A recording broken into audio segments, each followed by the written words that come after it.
Looking good out there. Still very busy on area highways and freeways, and we have these significant closures this morning as well because of downed power lines. Highway 26 still closed at Welch's, and also a closure on Highway 99W at Highway 18. ODOT just put out a list of about a dozen highways in the Valley and North Coast area that are closed because of downed lines. Really too many to mention, but suffice to say it's been a really challenging morning on area highways and freeways. And here's just a routine backup on the Sunset coming in between 217 and downtown Portland. Leah and Kim, back to you.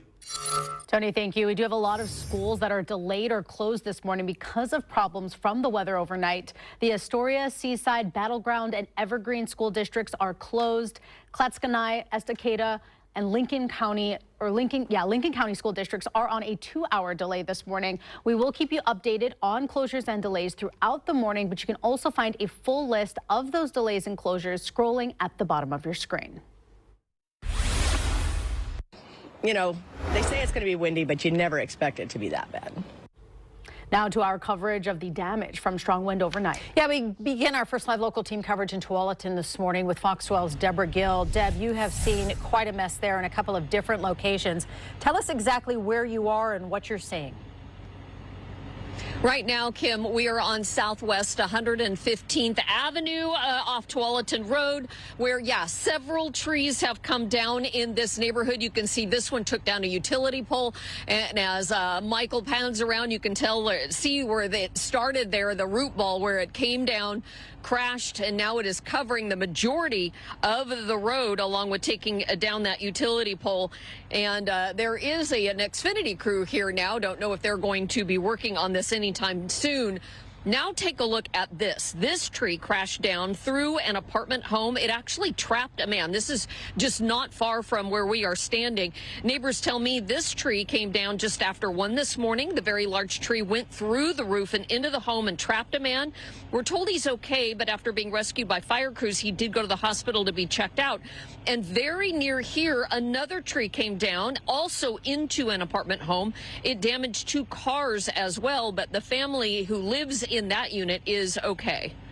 About 1 o'clock, the wind was blowing really bad. About 1:15, we heard a loud crack, felt the tree hit the building, and heard it snap again and fall on the front. I was worried about our neighbors. They have small children, and then I was also worried about our cars.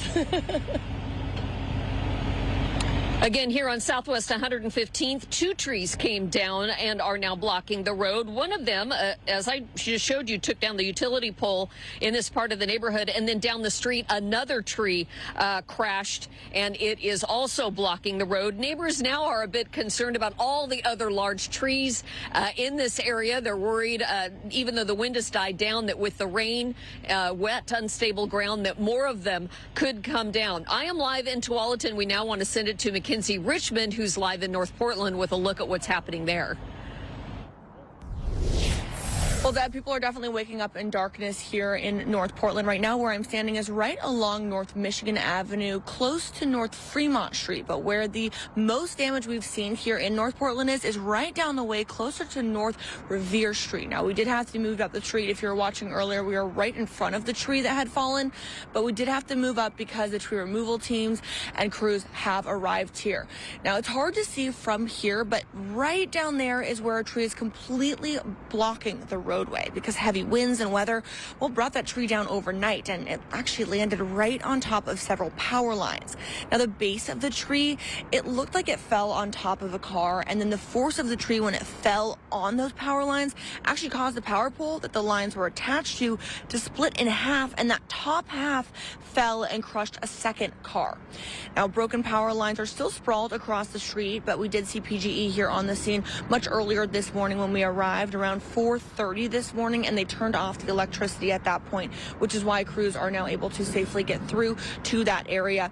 Now, as you can see, lots of action here still. There is a lot of debris around the area still, so make sure that you are being careful when you are driving cautiously. Of course, we'll toss it back to the studio with a better look right now at everything else. Mackenzie, thank you. Now we're going to check in with Fox 12's Drew Reeves. He's in Clark County taking a look at the storm damage there. Drew, how are things looking this morning?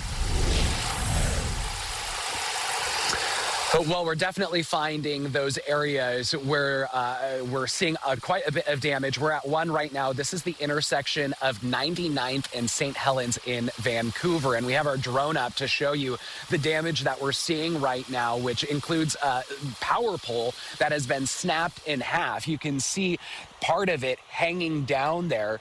And then there's power lines going across the street. You can see them going down now under one of the trees that has fallen in this area. Just an example of some of the damage that we have seen out here in Vancouver so far. Now, the block where we're seeing those down power lines, not seeing any power on to the homes right in that area, as you would imagine, but on nearby blocks, they do still have power that is working. But we're seeing many pockets throughout Vancouver where homes are still in the dark this morning. We know that crews have been able to restore power for some, but there are still tens of thousands of customers that do not have power. School districts in this area closed as well because of those widespread power outages. You can see throughout the street there is just limbs down from trees all over the place. But this is the second tree that we have seen down in just a couple block really vicinity in this area. But the first one that we've seen with those power lines down as well. The road is closed out here on St. Helens for just about a block for those down power lines. We don't see any crews out here working on those at the moment. But again, there are small pockets where the power is out. Nearby homes do have power. So many areas throughout the Vancouver that we are again seeing those folks waking up in the dark as people are heading out to work. Not many kids heading off to school in this area, though. We'll send it back to you guys.